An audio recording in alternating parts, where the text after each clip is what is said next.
Hola, buenos días a todos.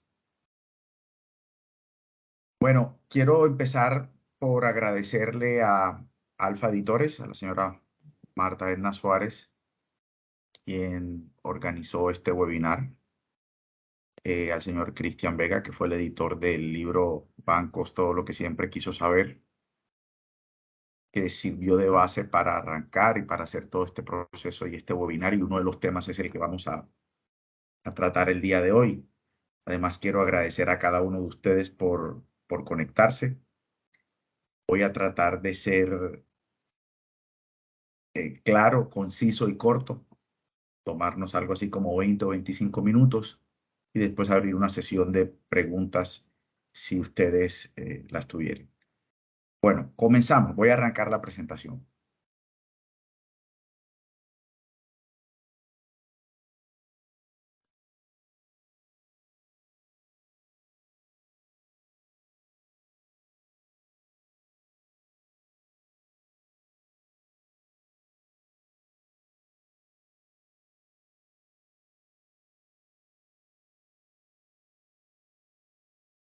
¿Me confirman, por favor, si ustedes pueden ver la presentación? Si está todo bien. Confirmo. Bueno, muchísimas gracias. Vamos a ver este tema que puede sonar un poco raro y el título puede sonar un poco raro y es metadata y portabilidad, los retos de la banca moderna. Voy a arrancar con esto. Ustedes ven acá. Esta foto está tomada hace una semana y media. Y esto que ven aquí es un cúmulo de papeles de un banco. Este banco que ustedes ven aquí, aquí están los pies del subgerente. Este banco que ustedes ven aquí tuvo el año pasado, en el 2021, 1 billón de pesos de utilidades. 1 billón de pesos de utilidades. Y este banco se precia, como todos los bancos, de estar en el top de la avanzada de la tecnología en el mundo. Dice, somos un banco súper tecnológico. Y sí, los bancos han evolucionado en cuanto a la cantidad de empleados en oficina, por ejemplo, en la apertura de ciertos canales digitales. Pero el papeleo sigue estando allí. Aquí está la muestra. Todos estos son solicitudes de clientes. Esta es la oficina del subgerente donde la gente llega y le dice al subgerente, mire, necesito algo, necesito esto, necesito lo otro, y tiene que llenar un formato y eso está lleno de papeles. Las oficinas de los bancos ya no son centros de negocio, son centros de servicio y de recepción de papeles. Los gerentes ya no tienen atribuciones, ya los gerentes no aprueban créditos, ya los gerentes no dan tarjetas de crédito, ya los gerentes no tienen atribuciones o si las tienen mínimas. Ellos se convirtieron en un centro de recibir papeles para enviarlo a Bogotá o a Medellín. Entre otras, la consecuencia es que las oficinas de los bancos se han convertido en una especie de paso adicional entre el producto y el cliente, casi que voy a utilizar una palabra, no voy a usar la palabra que iba a usar, pero se convierten en un obstáculo entre el producto y el cliente. Es para decirlo más. Y aquí está parte del primer problema de los bancos, es el papeleo. Muchos de los procesos de los bancos generan flujos constantes de documentos. Y ese papeleo es el peor enemigo de la eficiencia. ¿La eficiencia en qué se traduce? Se traduce en sobrecostos para los bancos, para los usuarios, en traumas y en mala atención.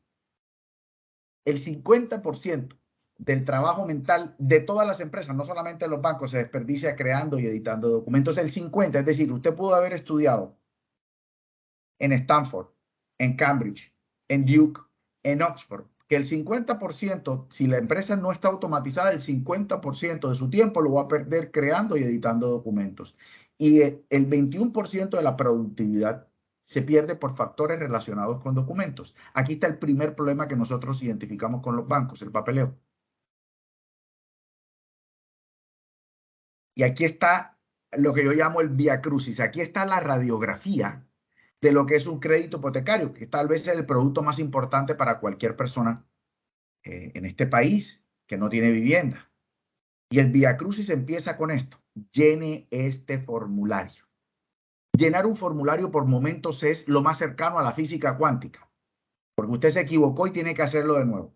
Porque usted tiene que imprimir varios porque escribió en la casilla que no era. Porque lo terminó y después de que lo terminó le dijeron esa casilla no podía ir en blanco. Entonces, como ya lo generó, tiene que hacerlo nuevamente. ¿Y cuánto nos demoramos nosotros llenando un formulario? Eso es una tontería.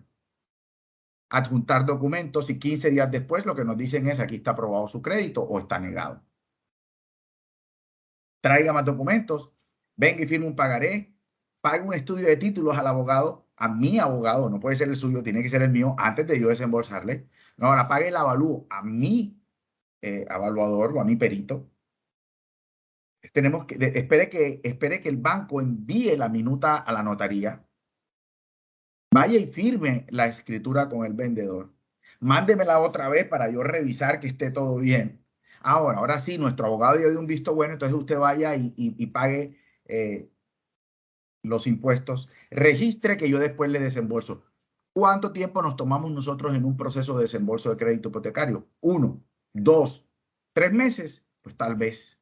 Es un proceso que un banco o todos los bancos que se precian de ser increíblemente tecnológicos no pueden seguir. Y tenemos los mismos cuellos de botella, la tecnología y el papeleo. ¿Cómo, ¿Cómo están viendo los millennials a los bancos? ¿Cómo los están viendo?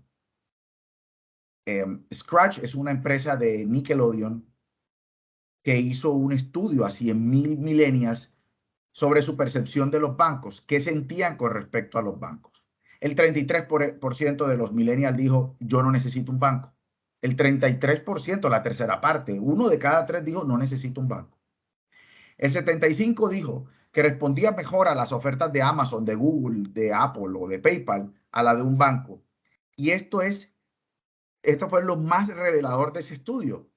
El 71% de los millennials prefiere ir al odontólogo que ir al banco. El 71% no quiere ir al banco.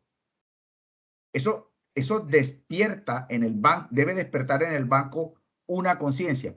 Cualquier oferta bancaria que no tenga base tecnológica y que no se pueda llevar a cabo mediante apps, que no sea completamente intuitiva y que no se pueda manejar desde el celular, pierde a ese nicho, entendiendo que los millennials son los adultos contemporáneos dentro de poco y van a ser los principales consumidores financieros. Eso quiere decir que cualquier oferta que usted no pueda hacer y que salga del celular y que tenga que hacerse presencial o en PC, ahí perdió a los millennials. Entonces los bancos tienen que despertar en ese sentido. Algunos lo están haciendo bien, como ya veremos. Para concluir esta parte, ¿qué es lo que más odiamos los usuarios? Lo primero que más odiamos los usuarios es llenar formatos. Eso es lo primero. Lo segundo, hacer filas. Terrible. Entregar papeles y esperar semanas para que me aprueben un crédito y después que nos pidan más papeles. Esas son las cosas que más odiamos los usuarios. Y voy a dejar una que se llama el no saber. Lo voy a dejar para el final y ya vamos a ver de qué se trata. Entonces, la banca tradicional nos debe a sus usuarios, primero, eliminar el factor documental con tecnologías.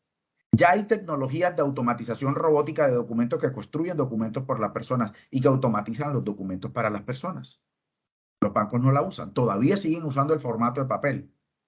Si usted va a hacer un cheque de gerencia, entonces usted llega a la ventanilla, le saca una fotocopia de un papel, usted lo diligencia a mano para hacerle el cheque de gerencia. De la misma forma como está sucediendo hace 30 años. Eso no es posible. La automatización robótica de documentos hoy es la respuesta para la mitad de los procesos documentales de los bancos. El segundo gran paso que tiene que dar el banco es reducir el tamaño de las oficinas. El 30% de los costos de los bancos se van en oficinas.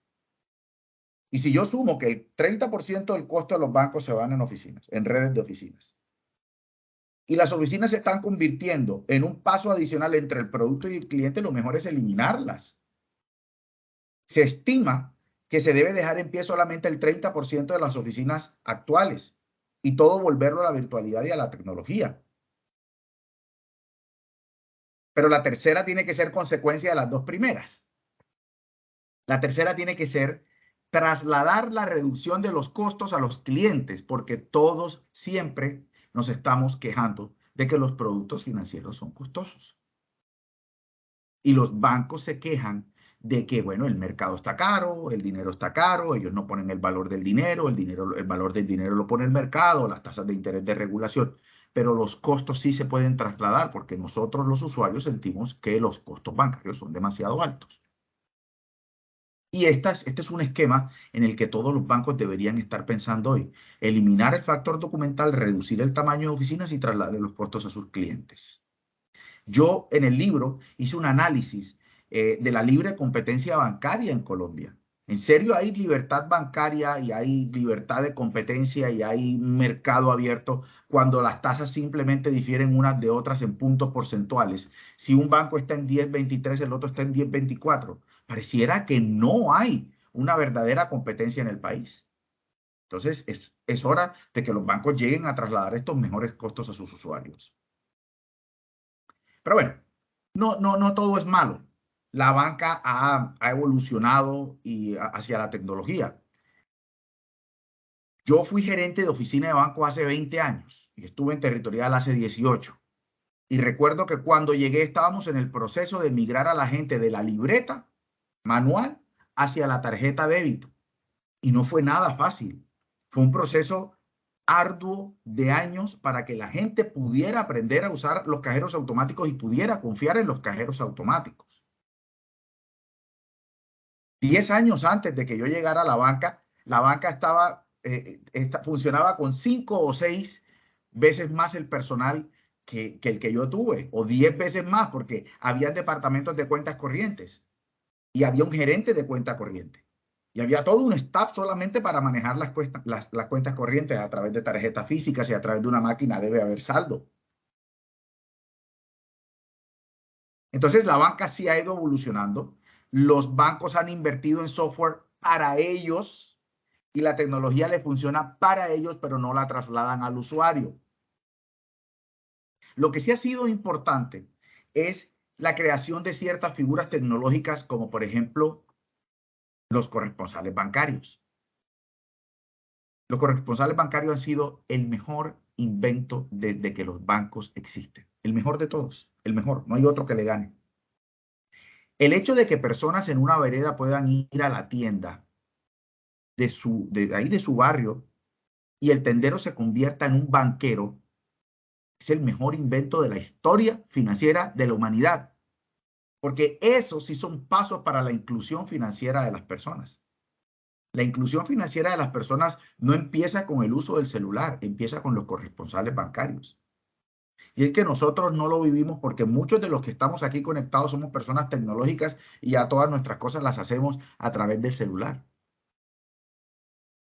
La pregunta es, ¿qué pasa con esta persona de un pueblo que antes tenía que agarrar una mula en una vía terciaria destruida, llegar a una cabecera, tomar un transporte, llegar a otro sitio? Se pasaba medio día llegando a una oficina para poder hacer una transacción con un banco que hoy puede hacer desde la tienda. Eso me parece maravilloso y siempre lo aplaudí. Y bueno, la tecnología ha avanzado mucho, aunque alguien que está conectado aquí tiene una frase que yo tomo prestada y es, los bancos creen que enviar un PDF es automatizar. Pero un PDF no es automatizar. Enviar un PDF es enviar un archivo. En vez de enviarlo en físico, se manda en electrónico. Los bancos han avanzado, pero no lo suficiente.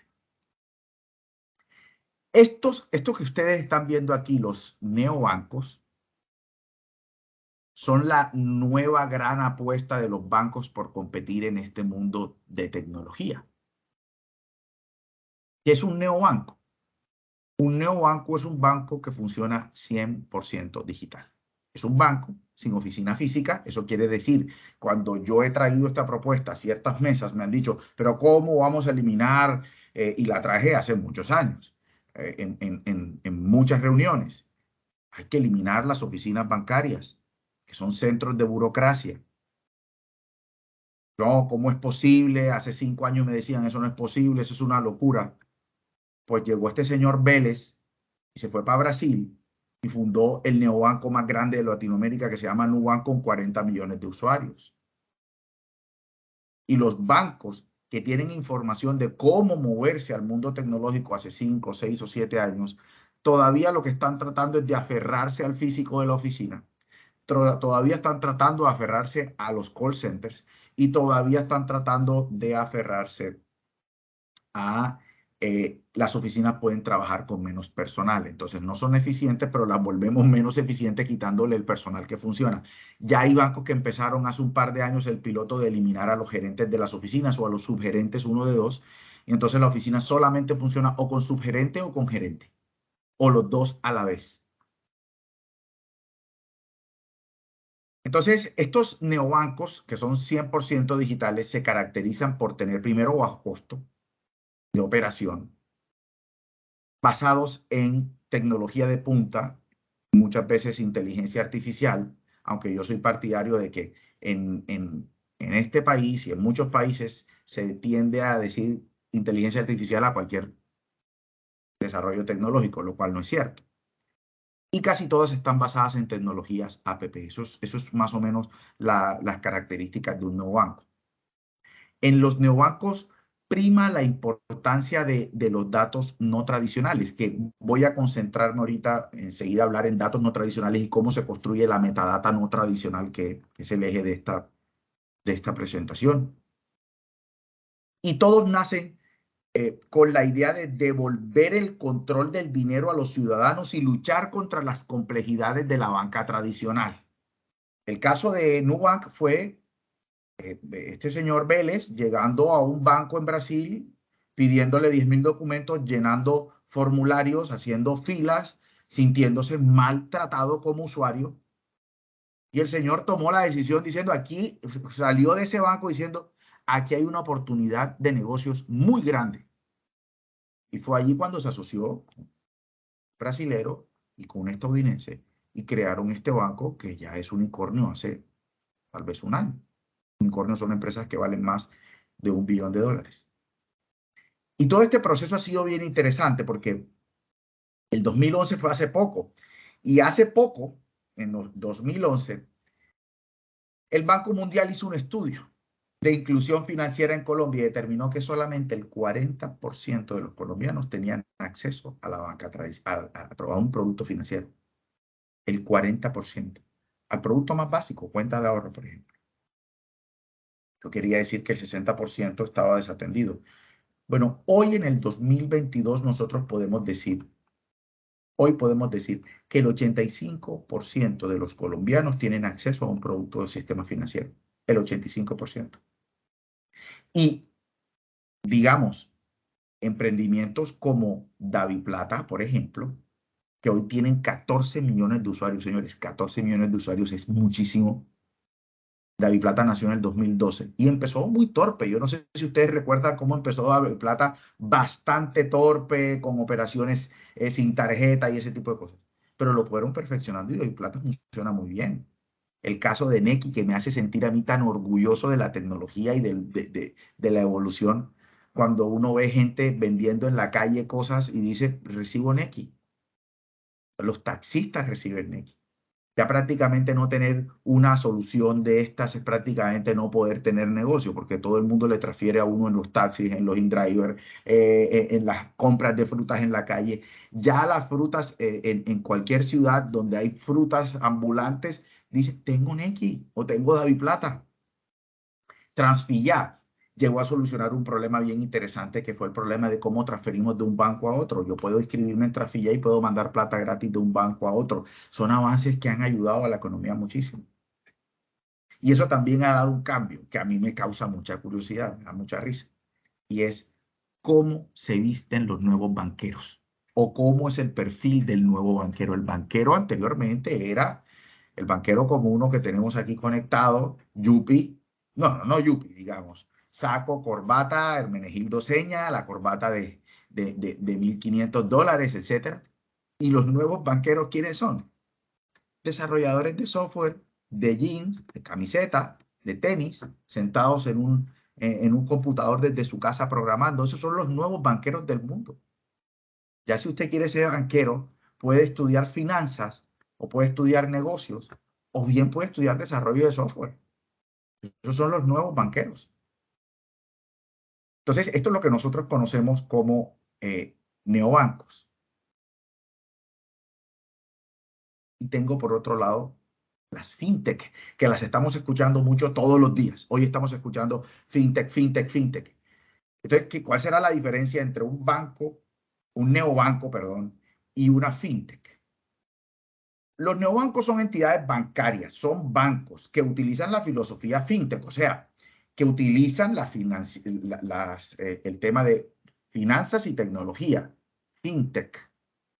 Pero las empresas fintech no necesariamente son bancos, solo son intermediarios entre los bancos y los clientes.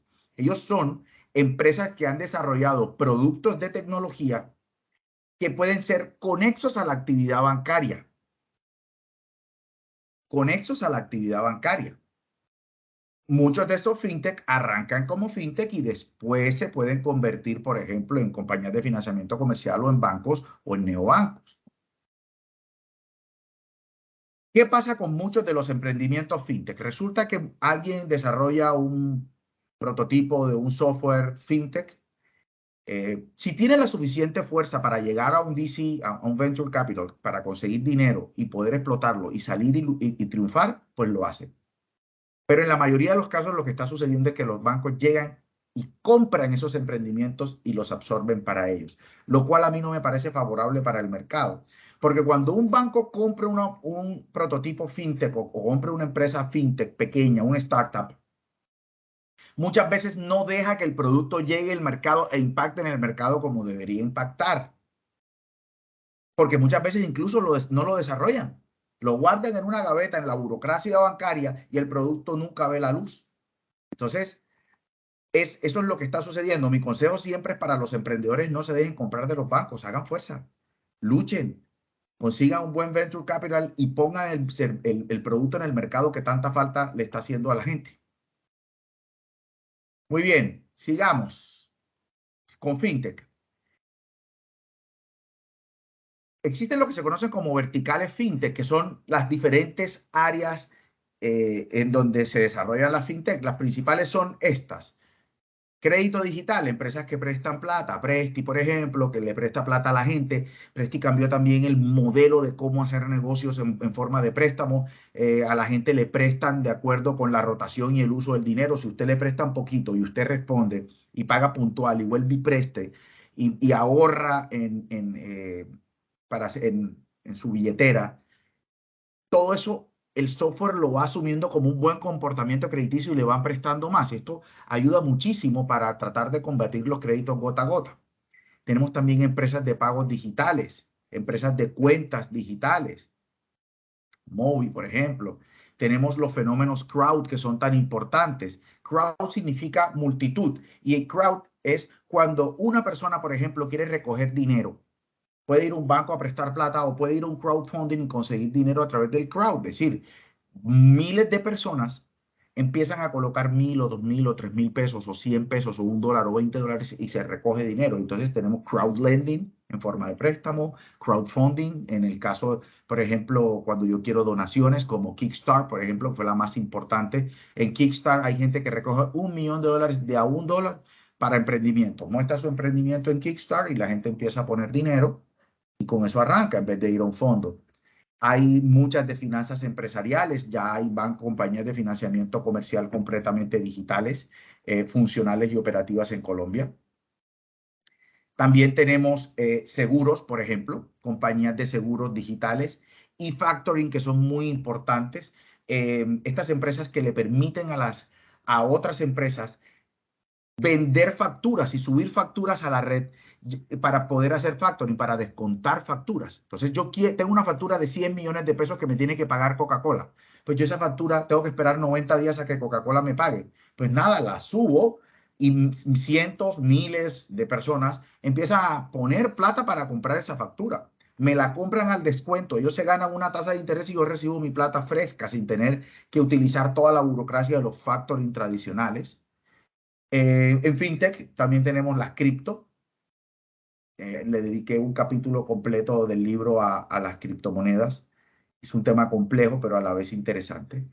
Y las RegTech, que son las que se encargan de ayudar a las empresas o a los bancos tradicionales para que los bancos tradicionales puedan cumplir con toda la normativa legal. Entonces, estas fintechs son bien interesantes. Mis favoritas, y lo digo siempre al aire, mi favorita es Coinc, que es la única que le enseña a la gente el valor del ahorro. Y a partir del ahorro empiezan a generar actividades conexas, ¿no? Ya le empiezan a prestar dinero y empiezan a programar pagos.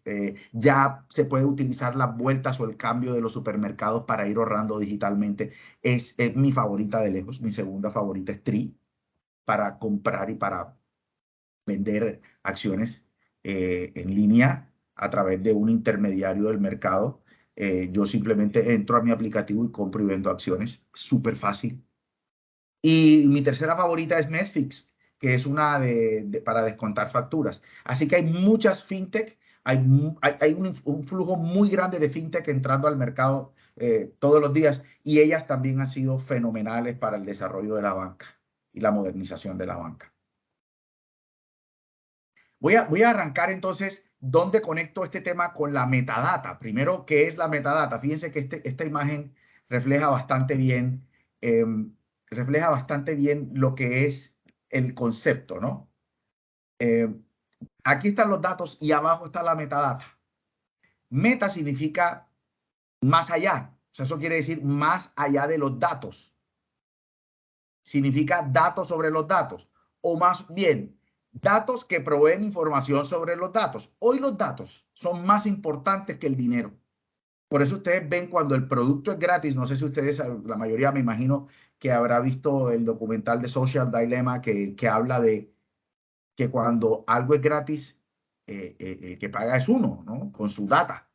La data hoy es muy, muy importante. Y hay dos formas de usar la data principalmente. La data social, que se puede utilizar para desgranar, porque al final nosotros somos una bolsa de datos. Cada vez que yo tomo una decisión, cada vez que yo hago un clic, cada vez que yo compro algo, cada vez que yo reviso mi correo electrónico, cada vez que reviso un producto por internet, ahí se genera un dato. Los datos no son lo que nosotros creíamos, eh, nombre, dirección, teléfono, apellido. No. Cada movimiento que yo hago en el área digital genera un dato y genera un comportamiento y genera un perfil.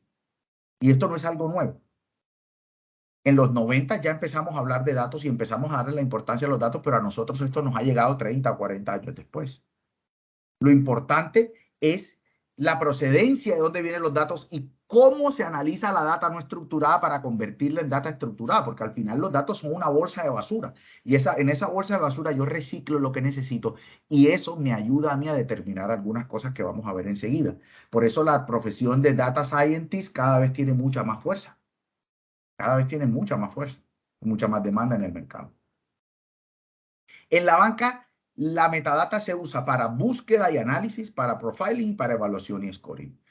En búsqueda y análisis podemos decir que la data aporta información al contenido de los datos, a la clasificación de los datos, para ahorrar tiempo, dinero y encontrar los datos de una forma más fácil. Hombre, algo así como funciona Google, como funcionan los buscadores. Eso, la metadata ayuda a organizar los datos para que la información termine de esa bolsa de basura convirtiéndose en una información potable. El profiling es el más importante para mí. ¿Por qué es importante? Porque una vez que yo organizo esa data define un perfil, define cuál es mi comportamiento, define qué tipo de persona soy yo en materia financiera, cuáles son mis gustos y cuáles son mis preferencias. Y también, lo más importante, es saber qué tipo de productos se ajustan a mi necesidad, porque la forma como nosotros vendemos los datos, vendemos hoy en los bancos, es llega un tipo caminando a una oficina o llama a un call center o entra por internet y le ponemos el producto que esté en la meta de ese mes. La empresa necesita un crédito de sustitución de pasivos, entró al banco y el banco lo que le da es un crédito de capital de trabajo, porque ese mes, ese crédito, está mejor puntuado para las metas del gestor o del ejecutivo. Entonces, con el profiling de la metadata es mucho más fácil de que podamos identificar qué producto se ajusta mejor a cada cliente. Los metadatos también evitan cualquier riesgo de alteración de información para acceder a créditos. Yo recuerdo que en mi época de banquero teníamos que ser muy cuidadosos porque la gente falsificaba la información y habían empresas dedicadas a falsificar la información para que la gente pudiera acceder a los créditos. Hoy con el profiling es mucho más difícil engañar porque cada vez que yo me muevo estoy generando un dato. Y por último, scoring y evaluación, que es bien importante. Con información completa sobre quién soy yo, es mucho más fácil saber si yo tengo una propensión al pago puntual o no, que en definitiva es lo que le interesa al banco. Entonces yo dejo de ser Jorge para convertirme en un cúmulo de información ambulante que se puede englobar en un número. Yo voy a ser un número. Yo dejo de llamarme Jorge para llamarme 131423. En 131423, ¿qué hay? Está toda mi información dinámica de lo que hago, de lo que me gusta, de lo que compro, de lo que quiero, de cómo pago, de mi comportamiento, etcétera. Entonces, la gente va a pulir su información, va a cuidar su información. Cuando yo tengo mi metadata en línea, ya yo puedo cuidar la información. Y eso termina en algo muy interesante. Cuando la información es interoperable, es decir, que se puede conectar desde varios frentes hacia diferentes ambientes, pues eso genera una eficiencia y rompe todos los traumas y las ineficiencias de las que hablamos en el principio. Entonces, la pregunta es, con todas las tecnologías, ¿qué saben los bancos sobre nosotros? Y aquí miramos las fuentes no tradicionales de información. Tradicionalmente, para yo poder acceder a un préstamo, ¿qué tenía que hacer? Hombre, entraban a Data Crédito, entraban a Cifin y miraban cómo había pagado yo anteriormente. El problema es que con eso hay muchísima gente que se queda por fuera del sistema. Los jóvenes que no tienen historial crediticio son rechazados y le tiran la puerta en la cara inmediatamente. O las empresas que no han vendido 200 millones de pesos en un año también reciben un portazo en la cara y son despachadas. Entonces, ¿qué significan datos no tradicionales o de dónde provienen? Los datos no tradicionales o non-traditional data sources son datos que son rastreados por empresas que conectan información alternativa. Mis compras, las notarías, oficinas de registro de instrumentos públicos, nóminas, la seguridad social, datos fiscales, datos tributarios. Entonces salimos de este señor es mala paga porque se atrasó en 3 cuotas en un banco a convertir a la persona en algo muchísimo más complejo y muchísimo más completo. Los datos no tradicionales dan acceso a mejores tasas. Claro, porque si el banco sabe mejor quién soy yo y tiene una mejor información de quién soy yo, va a ser mucho más fácil que me den un crédito y pueda por lo pronto, por lo menos acceder a mejores tasas. Porque recuerden que el sistema de scoring funciona y lo sabe muy poca gente. Si yo soy buena paga, me dan mejores tasas, ¿no? Esos datos, los datos se pueden tomar de cualquier forma, de cualquier forma, de cualquier registro. Por eso cada vez que yo llego a una página web me preguntan quién soy, qué hago, qué edad tengo. Nunca se han preguntado por qué. Dice, pero si ya todo el mundo sabe quién soy, qué hago y qué edad tengo. No, porque esas 3 variables que ya tienen la conectan con el comportamiento que usted va a tener dentro de esa página. Y ahí se va generando data. Y esa data después es vendida. Y es vendida a estos buró de datos no tradicionales que empiezan a pulir un esquema sobre quién es usted. Es decir, aquí en el mundo va a haber 2 personas. Lo que usted cree que es y lo que su metadata dice de usted. Para empresas, fíjense, es muy importante. Antes era solo la información financiera. Yo tenía una información financiera que me hacían mis contadores bien o mal, la mandaba y el banco la metía en un software manualmente y entonces el software decía si yo más o menos podía pagar o no. Hoy la información no tradicional incluye cosas como redes sociales. Claro que las redes sociales son importantes. Una empresa que tiene muchas reseñas, muchos registros, muchos likes, es una empresa que empieza a dar confianza. Eso hace 20 años no existía. Pero hoy, si una empresa tiene 2 millones de personas siguiéndola en las redes, dándole like y dándole buenas reseñas, a mí eso me da un pie como para aprobarle un crédito con mucha más facilidad. Ya hay empresas que dan una vista, unos data scientists que dan una vista sobre redes sociales y dicen cómo su empresa en redes sociales. Actividades financieras en línea. Empiezan a conectar métodos electrónicos de pago, PayPal, links descargables de pago, etcétera. software de contabilidad, ya hay software que se conectan para ver contabilidad en vivo. Entonces, lo que nos pasaba a nosotros antes cuando evaluábamos crédito era que recibíamos el crédito y los estados financieros de los años anteriores, cerrados y fiscales, estaban de una manera y los que estaban a corte reciente eran un desastre porque los maquillaban. Entonces ya no, porque si tengo conexión con software de contabilidad en vivo, eso me da mucha más facilidad para desembolsar. Informaciones de envío. ¿Cada cuánto despacha esta empresa? Los ciclos de despacho de la empresa son súper importantes. Entonces, fíjense cómo se puede construir una data alternativa a la data tradicional que todos conocíamos antes. ¿Qué pasa con las personas? Aquí se genera algo que se llama identidad digital. Por eso puse esta huella aquí que ustedes están viendo. Y aquí la ventaja de la información no tradicional es que da una información dinámica, no la foto que existió hace un mes, 2 meses o 3 meses. Si le pagan nómina, cómo le pagan la nómina, qué descuento le están haciendo, la seguridad social, facturas, bases digitales abiertas, empiezan a construir esa imagen de lo que usted es digitalmente, esa metadata.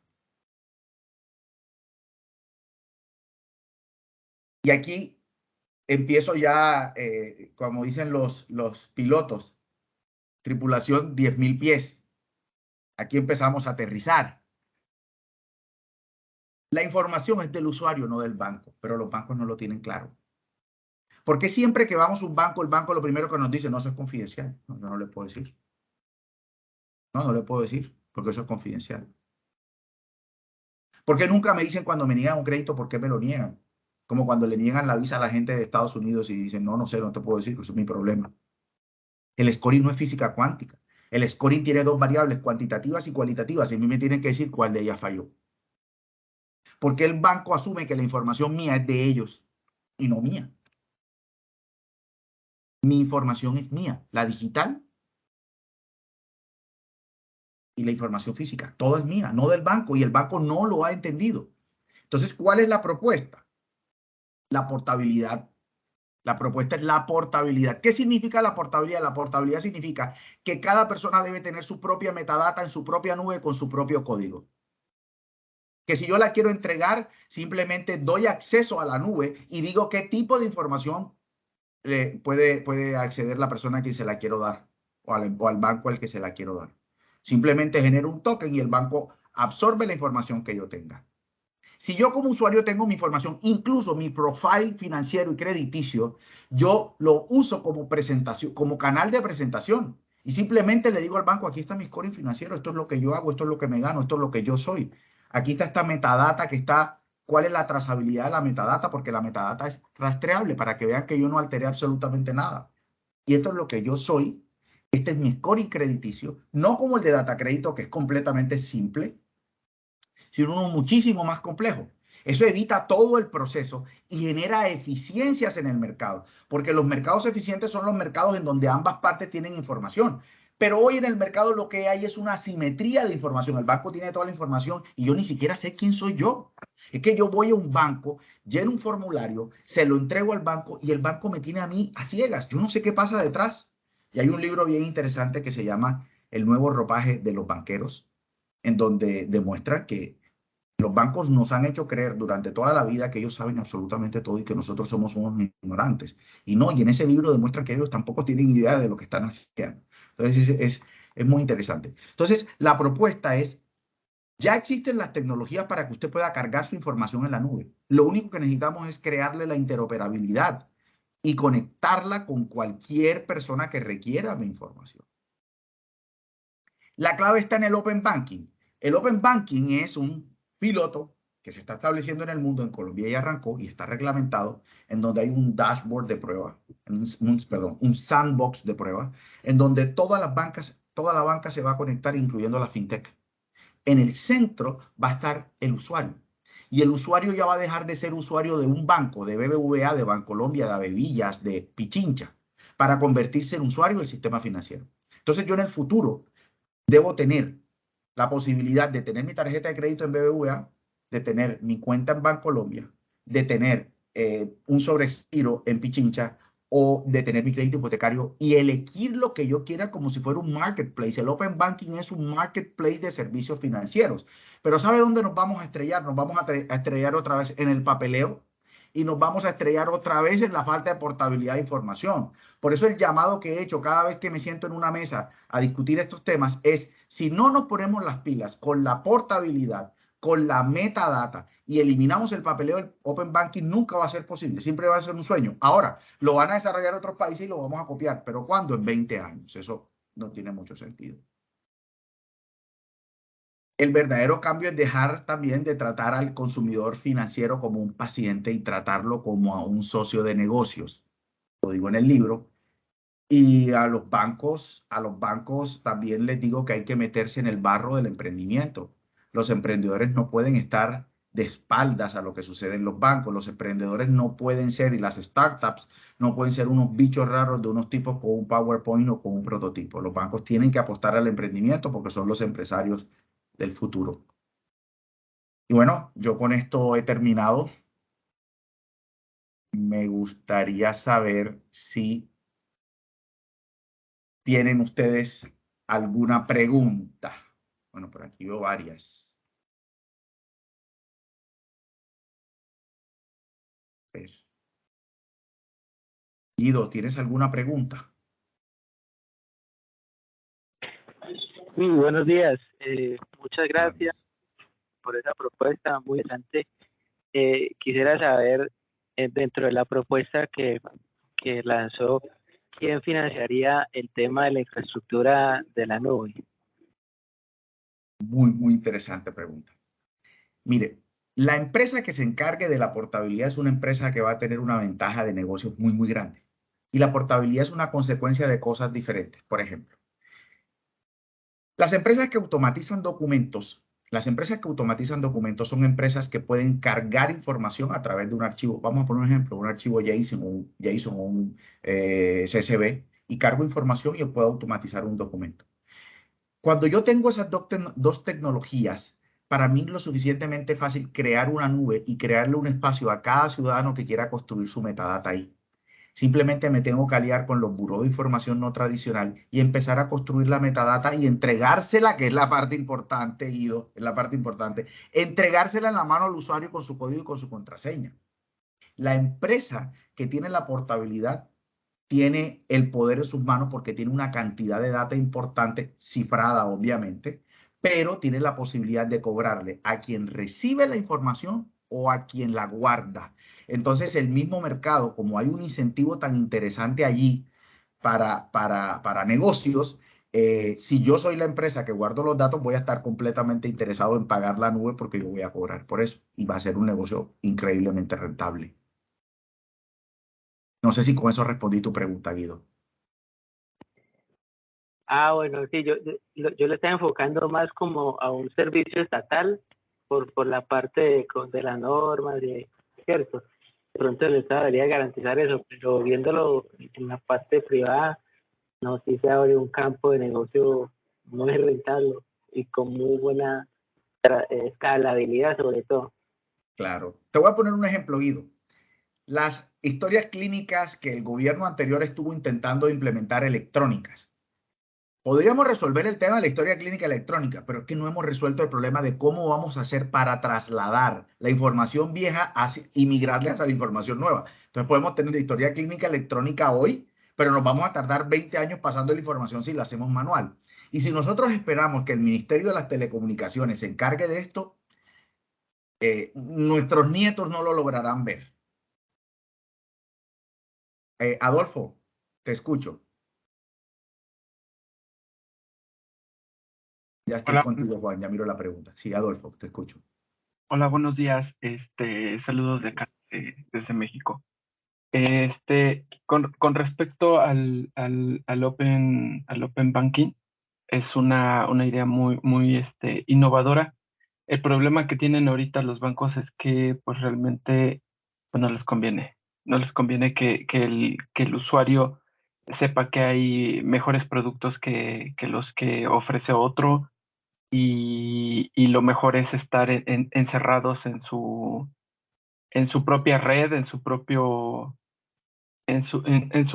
sistema de productos financieros, porque realmente sí hay empresas pequeñas de banca electrónica que te dan un crédito más accesible, un crédito rápido, y pues a ellos no les conviene esa parte.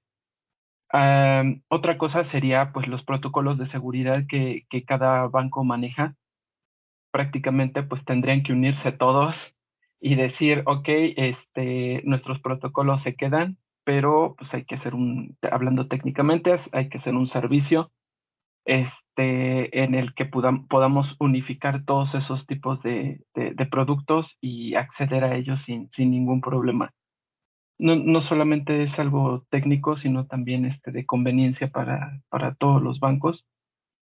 Tan solo pues Citi, que se está saliendo de Latinoamérica y algunos países de Asia, es porque ya no le está conviniendo la banca pequeña, porque esos bancos electrónicos, esos nuevos bancos electrónicos les están ganando esos pequeños clientes que ellos antes tenían.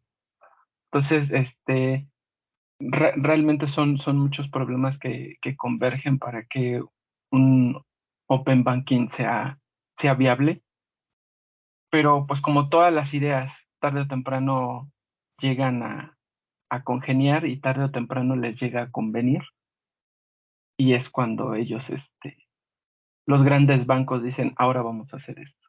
Así como pasó con el carro eléctrico es una tecnología viejísima, de por ahí de los 60, 70, y hasta que a ellos les convino, a las grandes empresas automotrices y petroleras, fue cuando dijeron, vamos a meter los carros eléctricos. Entonces, es una idea muy innovadora y sí va a ser aplicada, pero pues no en 10, 20 años, tal vez más.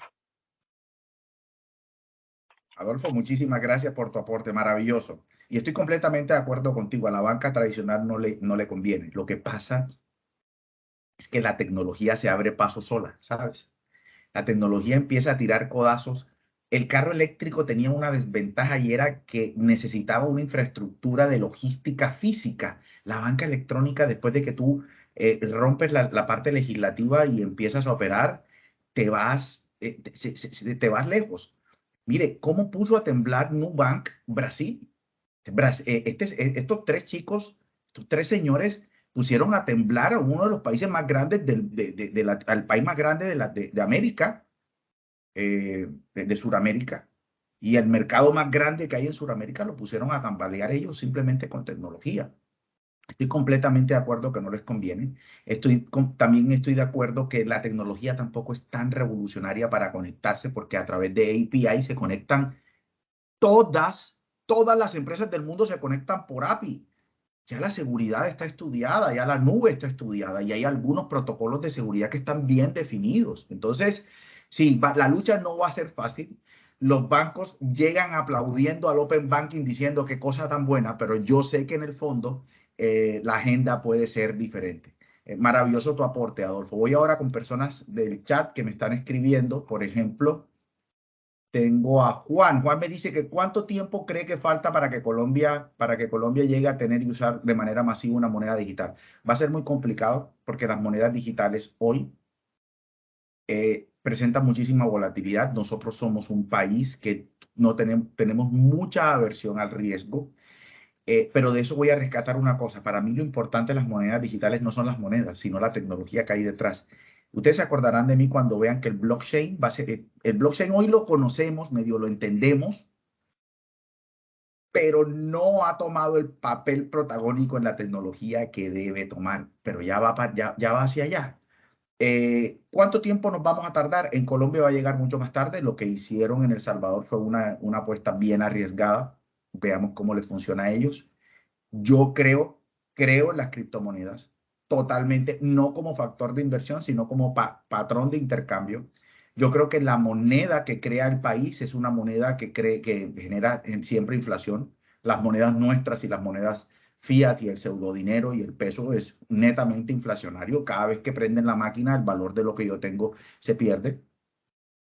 Y yo creo en el valor de las criptomonedas como herramientas para comprar cosas, no tanto como para invertir, porque todavía estamos en una etapa muy temprana. Recuerde que estamos en los pañales de las criptomonedas, estamos en los pañales del blockchain, pero una vez que esto madure, créanme que se va a poner bien interesante. Eduardo dice, definitivamente los bancos y el gobierno juegan un papel principal en estos escenarios. La consulta debería ser el rol principal de los usuarios al final. ¿Qué pasos debe seguir este usuario? ¿Cuál usuario, Eduardo? Tal vez el usuario, ¿me puedes, si quieres, me hablas, si puedes? ¿Cómo está, profe? ¿Cómo va todo? Hola, Eduardo, ¿qué tal? Sí, te escucho Bien, perfectamente. o sea, por ejemplo, lo que decía, los bancos juegan un papel fundamental porque son el principal jugador, digamos, de este mercado, y los gobiernos regulando todo el tema, pues, de normas. Sin embargo, uno como usuario debería tener, ¿qué rol debería tener uno? Uno como usuario final de estos nuevos servicios, digamos así. Lo primero que podemos hacer nosotros es empezar a apoyar la banca digital y empezar a perderle miedo. Ya nosotros estamos entrenados porque todos sabemos usar Nequi, DaviPlata, Transfilla, el otro, los retiros sin dinero de BBVA, que también son fantásticos, sin tarjeta, perdón, retiros sin tarjeta que BBVA lo tiene hace mucho tiempo.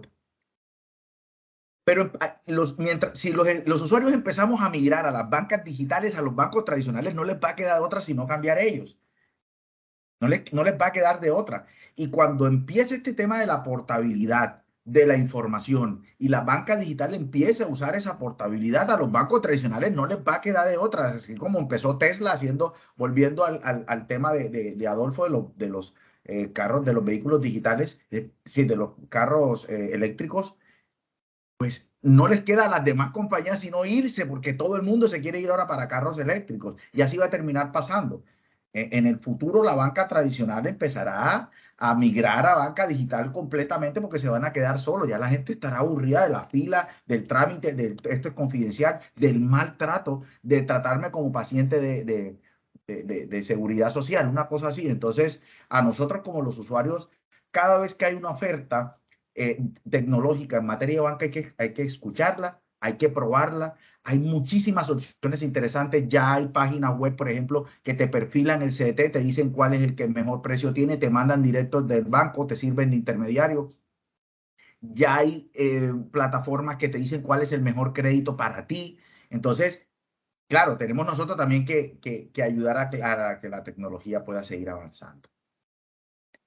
Me dice Isabela Upegui, a las bancas les conviene tener mayor flujo de datos para conectar con el demandante que necesitan y que les necesite claramente. Lo que sucede es que incluso en la era de la comunicación y los datos, la tradición quiere hacer peso y tener siempre mayor rentabilidad que los clientes. Y en ese momento incluso los bancos tienen que ofrecer más que productos y experiencia. Y la tecnología ofrece experiencia y beneficio para ambas partes según su inversión correspondiente. Y es completamente cierto.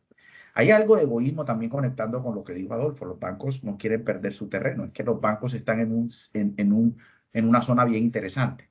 Los bancos prestan plata que no es de ellos. Por eso en el libro propongo que debería existir una regulación donde de cada peso que el banco preste, parte tiene que ser de su capital. Porque el banco presta plata ajena, se la presta a los mejores clientes que encuentran, genera utilidades administrando este hedging del riesgo bancario de una manera sana, produciendo utilidades. Entonces, los bancos deberían competir en un terreno un poco más, voy a utilizar una redundancia, competitivo, ¿no? Y la forma de hacer esto más competitivo es con tecnología. A los bancos no le vamos a ganar con plata. A los bancos no se le gana con dinero. A los bancos se le gana con experiencia, como dice Isabela. A los bancos se le gana con buen trato, con tiempo, con buena atención, con inclusión, tratando de acabar ese bendito flagelo del gota a gota que está acabando a la mitad de los microempresarios. Este es un país del 96% de pequeñas empresas y el 80% de esos son microempresarios. Y los microempresarios no tienen acceso a los bancos. ¿Será que nosotros tenemos que seguir 30 años más tirándole la puerta en la cara a los jóvenes y a los microempresarios? Pues yo no estoy de acuerdo. Para nada. Para nada. ¿Hay alguna otra pregunta?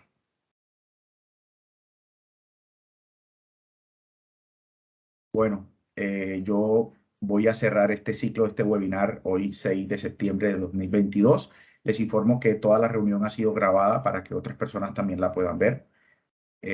Quiero agradecer la participación de cada uno de ustedes, sus preguntas, su atención y espero que haya colmado las expectativas del tema que vine a presentar para ustedes el día de hoy. Nos vemos en una próxima oportunidad. Gracias. Chao, saludos, saludos. Gracias. Gracias. Gracias. Hasta luego. Sí, Gracias. bien. Muchas gracias. Muchas gracias. Hasta luego. Un abrazo. Gracias.